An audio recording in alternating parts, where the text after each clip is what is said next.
Good evening, Mr. Mayor, Vice Mayor, and council members. I am here again to register my objection to CNU's proposed medical facility. It's no secret that we have a growing community of Elk Grovians that also oppose this project. Over the last few weeks, CNU, in conjunction with our council members, conducted an outreach meeting across Elk Grove. Thank you for that. I don't mean to sound ungrateful, but let's be fair. What was offered by CNU is nothing more than a check-the-box obligation versus a legitimate, well-publicized forum to address the community's concerns.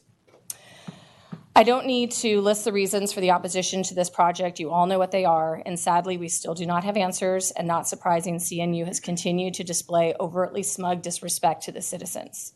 Your citizens, the people who elected you.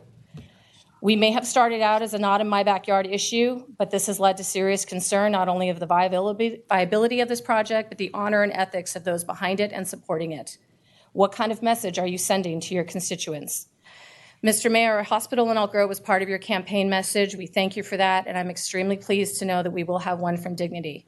What CNU has done, the character they have shown, the questions that have been raised and have yet to be answered are disturbing.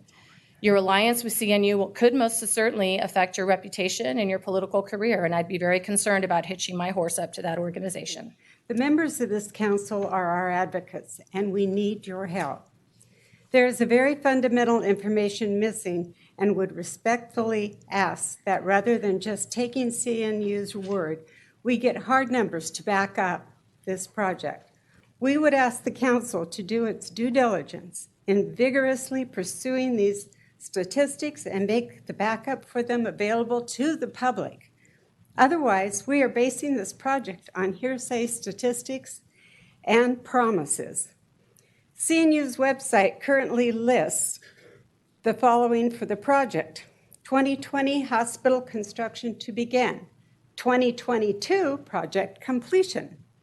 The Association of Hospital notes that the average length of time it takes for any hospital project is 7 to 10 years. Also, SMUD's response to the CNU proposal states, the SMUD portion of the work will take an estimated 2 years to design, construct, and commission. Once the project entitlements, the EIR and CEQA reviews are secured. So there is no way that either of these two dates is remotely correct. And yet CNU continues to repeat wrong information about how quickly the project could be completed. How can we trust any of the financial projections or timelines if this is so wrong? We ask the council why these inaccuracies are allowed to continue, and given this flagrant disregard for facts, how the council members find any of the rest of this proposal trustworthy. So it's clear from city correspondence and the AB 900 submission that the CNU hospital project is the first step of a much larger plan to develop wet labs and biofacilities.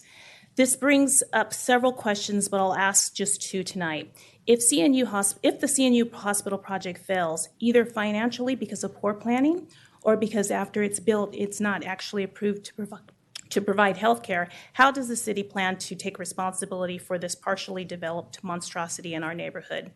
What is the reluctance to share the whole scope of the plan with the community from the beginning? Why would CNU be cagey about its goals, especially if the wet lab, biolab facilities are actually part of their economic calculations? Nothing adds up. We ask council to do their due diligence, ask the hard questions, and dig into the actual facts and figures.